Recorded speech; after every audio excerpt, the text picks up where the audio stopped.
Hello learners, I am Poulomi and today we are going to learn about the various forms or types of listening which is part of the BES course 124. During our waking hours, we are constantly bombarded with sounds and words. Though we hear almost everything, we do not listen to everything we hear. In fact, we cannot listen to everything. Our brain is not programmed to pay attention and cognitively decode every sound that enters the oral cavity. Hearing is, therefore, a sense, but listening is a skill that human beings gradually develop as they steadily acquire linguistic abilities. It is one of the foremost skills that helps a person to make sense of the acoustic inputs he hears to confer meaning and significance to the sounds and syllables that he encounters and in effect accrue information and gain knowledge. Unfortunately, society assumes that with age, learners of a particular language would eventually attain a level of listening ability that will be enough for helping them survive through day-to-day situations.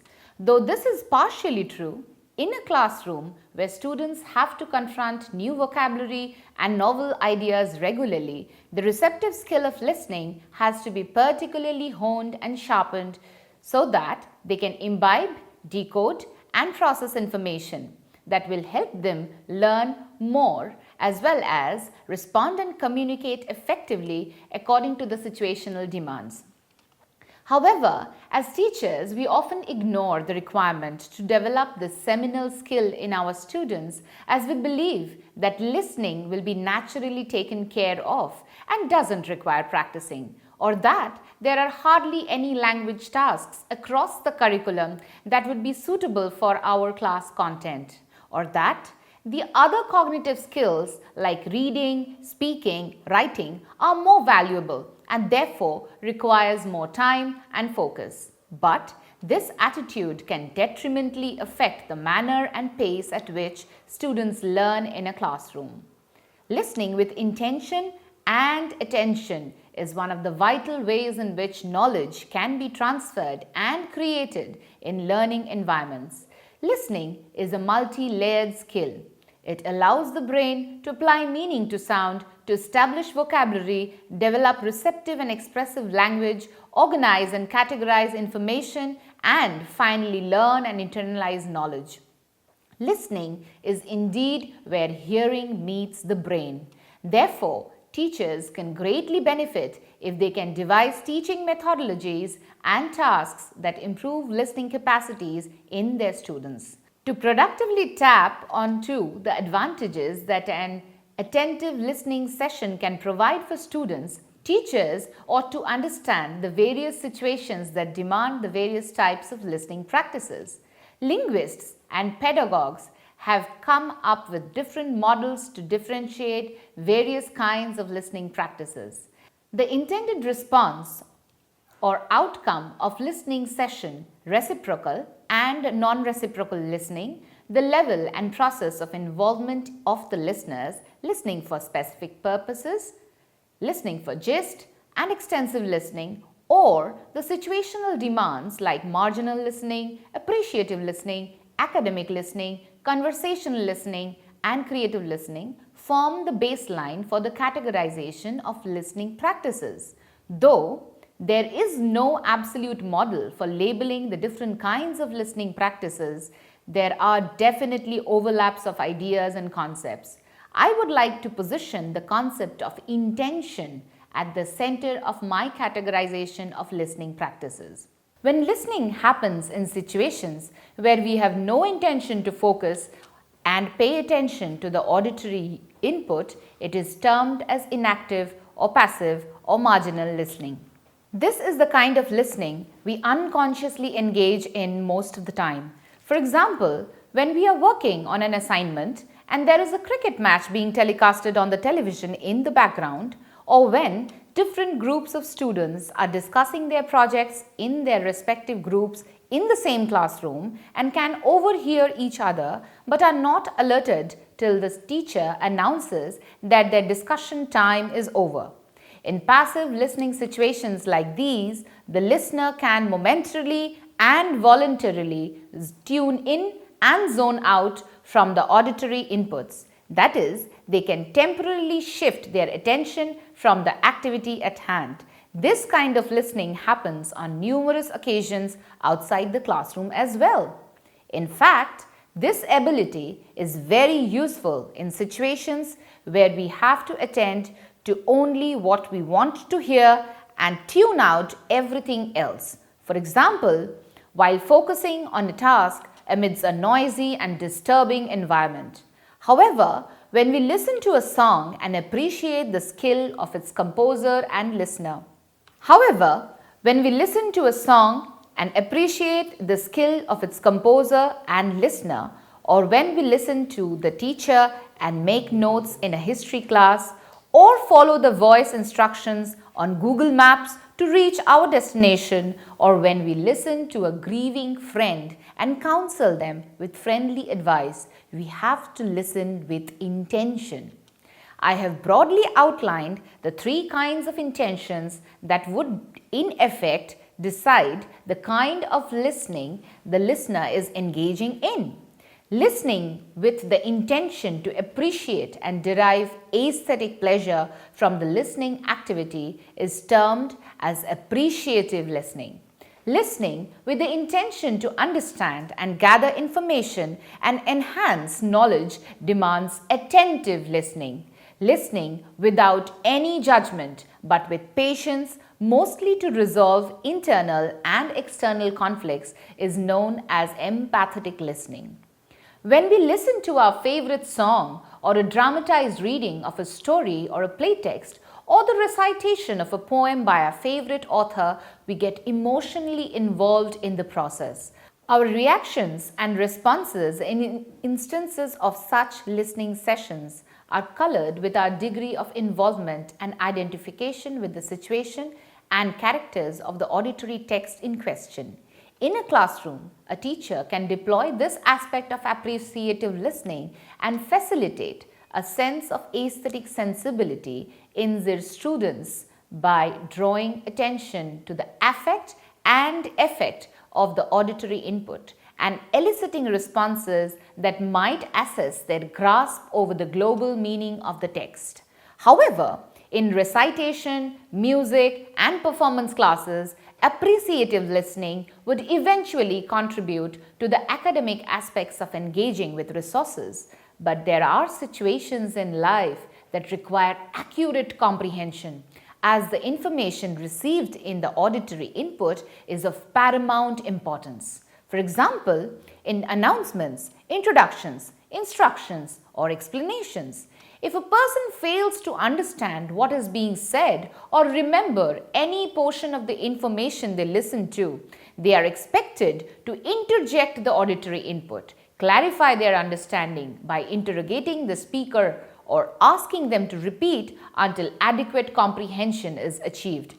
To train students in this kind of attentive listening, teachers can design activities based on directions, wherein students carry out a task or an experiment by closely following the instructions step by step.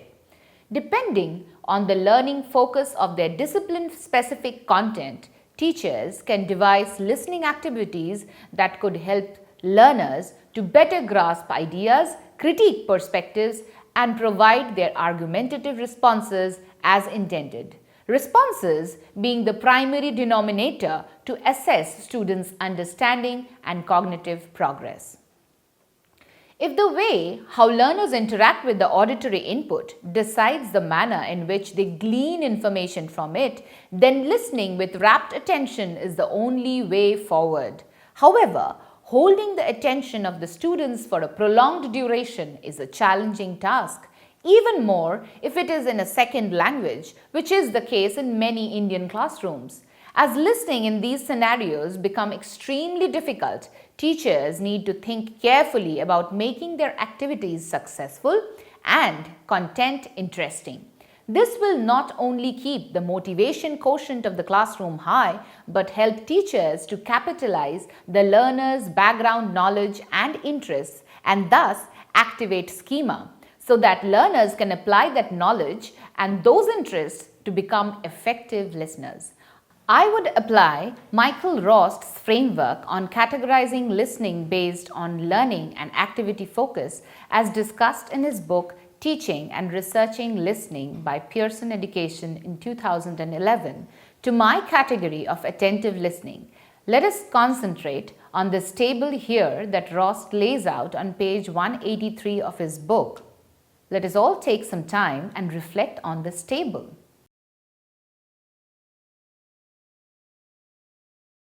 All these listening practices, as you would have surely observed, involve attentive listening.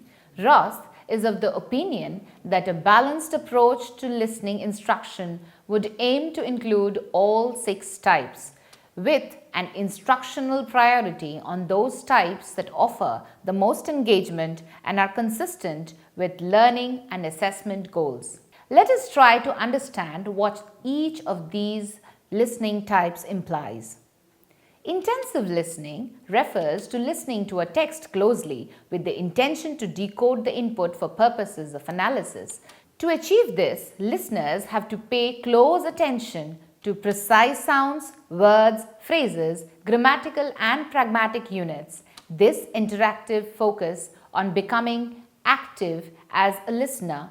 Intensive listening facilitates a higher level of comprehension and is apt for students where the listener has to hunt for specific information or spot a particular word. Apart from enhancing listening proficiency, intensive listening strengthens a learner's language-focused learning. To help students exercise this particular kind of receptive skill, teachers can include a compulsory intensive listening session, no matter how small, as part of their lesson plan. According to Ross, the activities that can involve intensive listening in a classroom could be dictation, elicited repetition, shadowing, word spotting, error spotting, grammar processing, and mediation. Rod Ellis advises the long-term teaching of grammar through input processing, which includes intensive listening rather than through deductive presentations, as it augments learners' skill of noticing, particularly the grammatical features of the language. However, he admits that this is very difficult for learners, particularly if the features are redundant, that is, are not essential for understanding the meaning.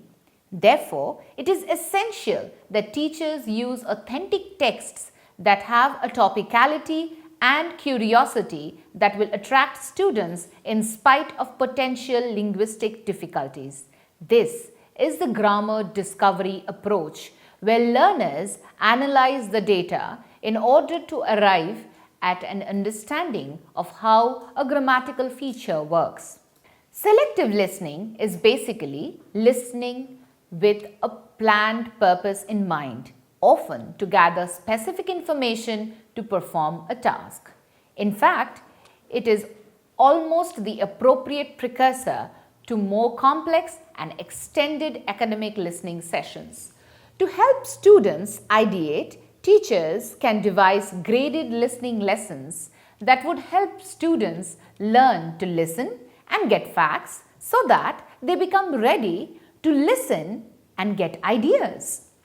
Identifying the facts could involve spotting any of these: numbers and numerical relationships, letters, sounds, abbreviations, spellings, directions and spatial relations, time and temporal sequences, dates and chronological order, measurements and amounts, proportion, comparison and contrast, and then taking notes of this factual information. Note-taking, which is a very useful macro skill in the lecture listening comprehension environment, has a high degree of practical value and psychological validity for learners, as it is a mode of self-assessing their listening abilities. To further help students develop their selective listening ability, teachers can ask students to perform specific actions during note-taking, like writing down certain words or phrases, copying material on the board in appropriate places in their notes, listening topics, or labeling parts of their notes. According to Rost, the pre-listening portion of the instruction is crucial to fine-tune students' receptive skills. This phase may include a short activity to preview upcoming vocabulary or concepts or discourse frameworks that will help students engage with the listening extract, or to discuss pictures, photos, cartoons and memes even, and provoke some predictions, or to elicit what students already know about the topic or add a personal experience to pique their interest. Rost continues that teachers can even provide a short list of provocative questions such as, do you agree or disagree with the following statements on the upcoming topic to help activate schemata and emotions related to the listening extract. Any of these activities alone or in combination may serve to activate the background knowledge students will need to listen well. Effective pre-listening activities heighten the degree of relevance for listening, which fuels motivation. This ensures that students are not cold or discouraged about what they are going to listen to. Interactive listening is a type of conversational interaction in which the listener takes a leading role in understanding through providing feedback, asking questions, and supporting the speaker. This kind of listening emphasizes the learner to articulate this understanding by forcing comprehensible output, which in turn forges negotiations and facilitates learning new linguistic forms through collaborative discourses between the learners. In order to ensure that the students engage in interactive listening, teachers need to provide structural communicative tasks. That is, a problem that necessarily needs exchange of ideas and thus elicits negotiation of linguistic forms to arrive at a tangible solution or outcome. Examples of such tasks are students collectively filling information gaps in an oral text or reconstructing possible endings to unfinished narratives. An effective communication circuit between people cannot exist unless each participant becomes an equal partner in communication through back-channeling. Back-channeling are verbal or non-verbal responses like phatic expressions that we generally use, like yay, woohoo, right. And a person can interject these expressions in a conversation with another person.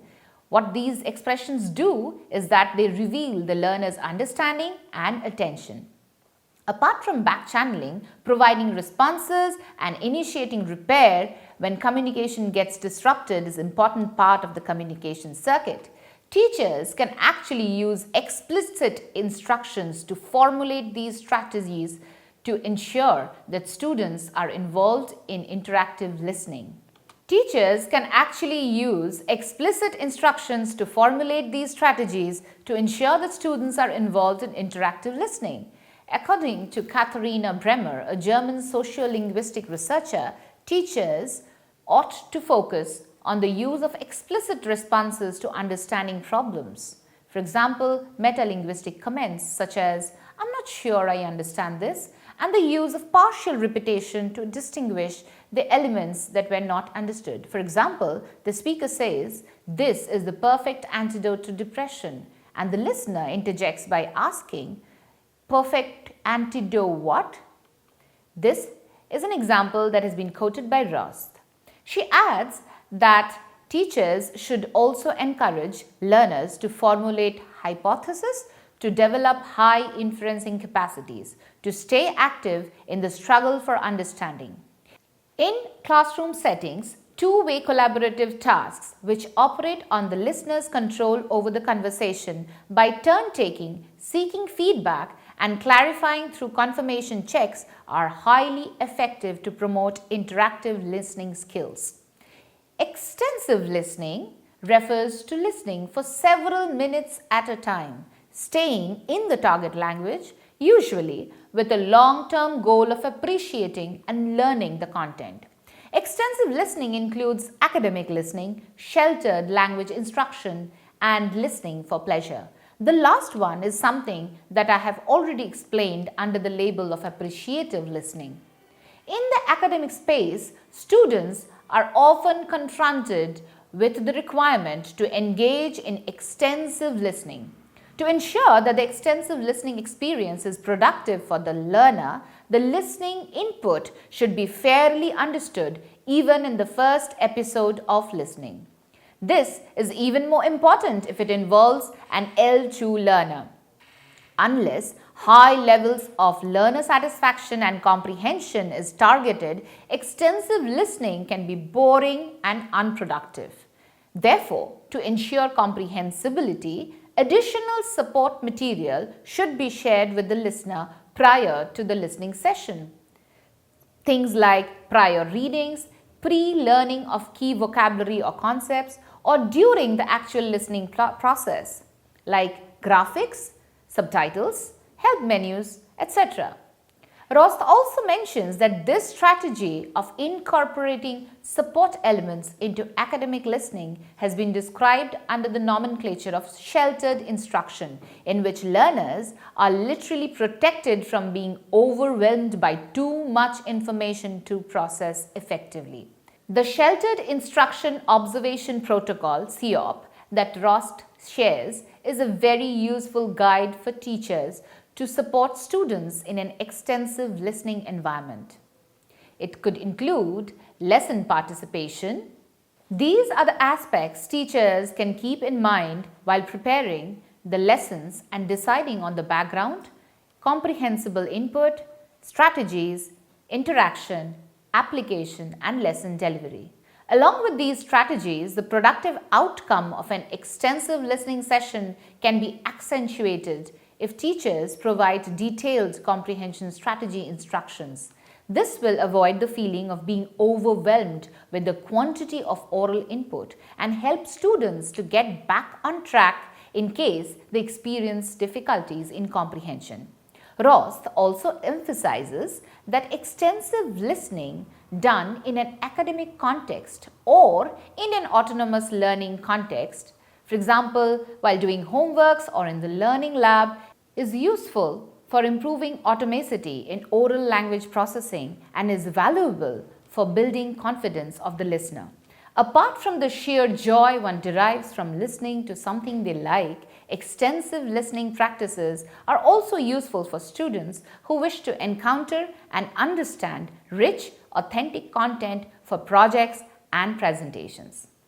Responsive listening refers to a type of listening practice in which the listener's response is the goal of the activity.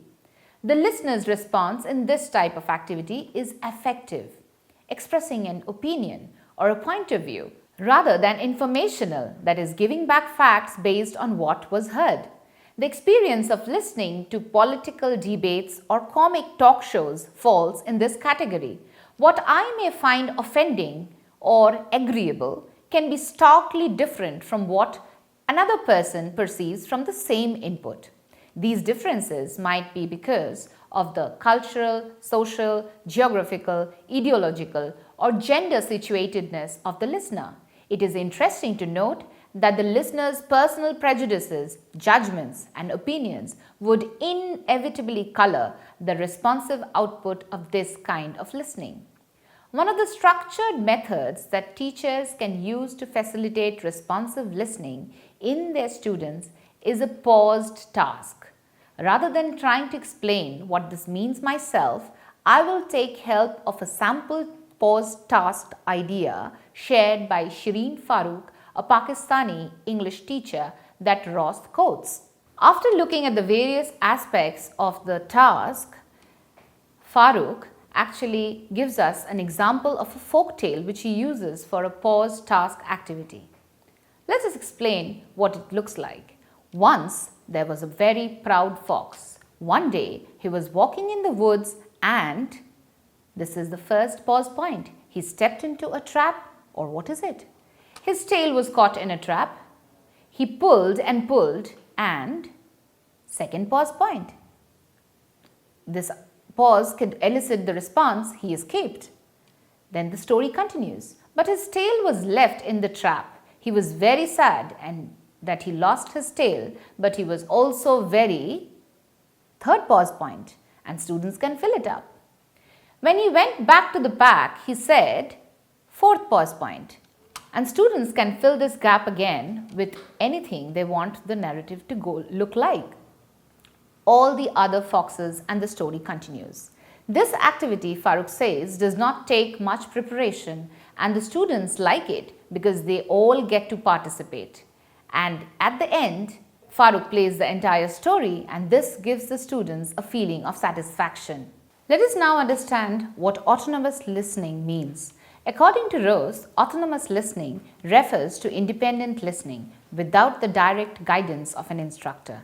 Autonomous listening can include all the types of listenings discussed: intensive, selective, extensive, interactive, responsive. The key is that the learner is seemingly in control of input selection, task completion, and assessment. Though it might seem that in autonomous listening, the teacher hardly has any role to play, but that is not true. Teachers can still guide students with strategies that will help them self-assess their listening ability. To understand this, let's discuss an idea shared by Brett Reynolds, a teacher from Canada, and quoted in Rust. Films, as we know, are a rich source of developing autonomous listening in students. However, while watching good films, there is a high chance that students get carried away and they do not keep tab of information or observations. To provide assistance and structure to their students while self-assessing their learning, Brett provides a transcript from selected scenes and shares an exercise bank with them. These are some of the questions Brett asked with reference to the movie What's Eating Gilbert Grape? Those include a few emphatic questions. After discussing the questions that this teacher shares with the students, let us now understand what empathetic listening means. Empathetic listening is listening with empathy. And this is going to be the last kind of listening I'm going to discuss in today's lecture. To understand this, we must first understand how much is empathy different from sympathy. What happens when we listen to someone with empathy? Well, sympathy calls for a sense of pity for someone or someone's miserable condition. However, empathetic feelings are generated from a sense of being in the other person's shoes. This kind of non-judgmental listening calls out for patience and sensitivity on part of the listener.